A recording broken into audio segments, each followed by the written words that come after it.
What's going on YouTube? It's your boy, the Creative Investor here. I'm going to be giving you guys a CCIV update and giving you guys my opinions on CCIV at its current price of around $40 a share. So if you guys appreciate a random guy's honest opinion on the stocks that we all love the most, then go ahead and hit the like button and subscribe for me. I greatly appreciate it so we can help out more people's portfolios and overall better more people's lives. Because that's what it's really about. The more people's lives we can better, the better our future generations will be. And that's what we stand for on this channel, is financial literacy and improving everybody's life that we possibly can. So I appreciate you guys that went ahead and did that. Also, go ahead and comment down below what your guys' price prediction is for CCIV and where you see the company going, along with any overall questions you guys have for me or just stuff you guys want to talk about. I respond to every comment and we can keep it going down below if you guys would like to. So without any further ado, I know I've been talking a lot, we're going to jump right into it. First things first, guys, we got to look at what Churchill Capital has done today. CCIV, or hopefully in the near future, we will get a confirmation that this will become Lucid Motors. Now, that is what everybody's looking forward to. I'm sure all you guys are aware of CCIV and what they're trying to do. But anyways, they're up 25% for the day. Now, this kind of came out of nowhere. They were up 10%, 12% throughout the whole day, and then they shot up towards that. Basically the last hour of the day they started ripping, along with the SPY and quite a few other stocks. So that is a good thing to see, that we have good buying power going into the weekend, which that does make me believe we will get some kind of announcement, whether it is good or bad, some point during this weekend. So I'm looking out for that, and I will be sure to bring you guys that as soon as I find out.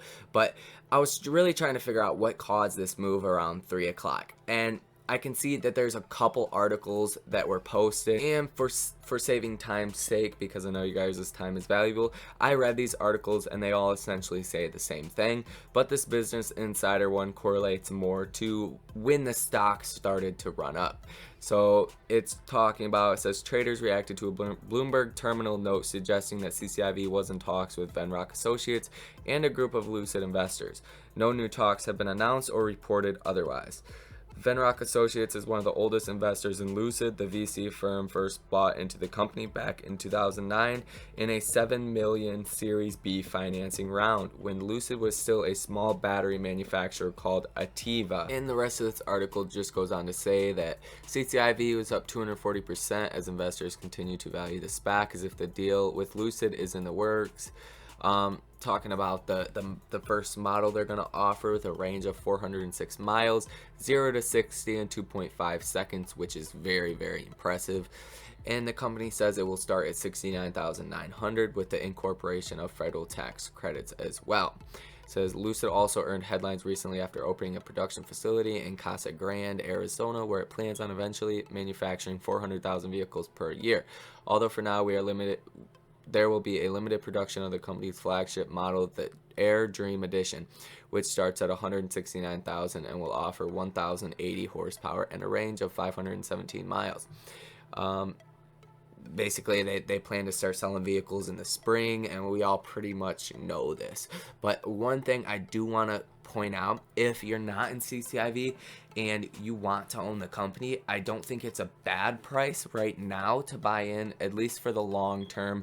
And all this is assuming that the deal does go through, because essentially if it doesn't go through at $40 a share, you stand to potentially lose $30 a share. So that is 75% of your investment.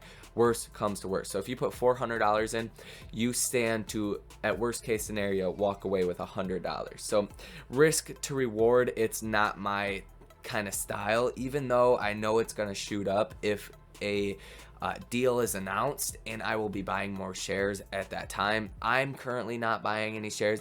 Like I said, if you want to own some, it's not a bad idea. I wouldn't throw everything in.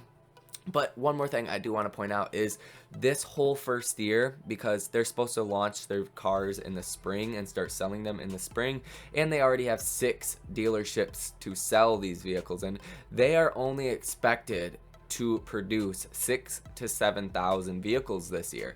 So I think we're going to have a big problem of lack of supply and too much demand. So I think that in itself will hurt the stock. But like I said, you want to own it, buy it. I own it. I like the car, I like the company, so I'm not gonna say anything bad, but just know you're going to be holding this thing probably the long term if you do get in right now. But I do want to go over my position quickly with you guys. As you guys can see, we're almost at $40 in after hours, so we are almost positive in after hours, which is quite incredible. We were down about 5% at the lowest point in after hours, but I am up 116%. I bought 44 shares at $18.50 for $814.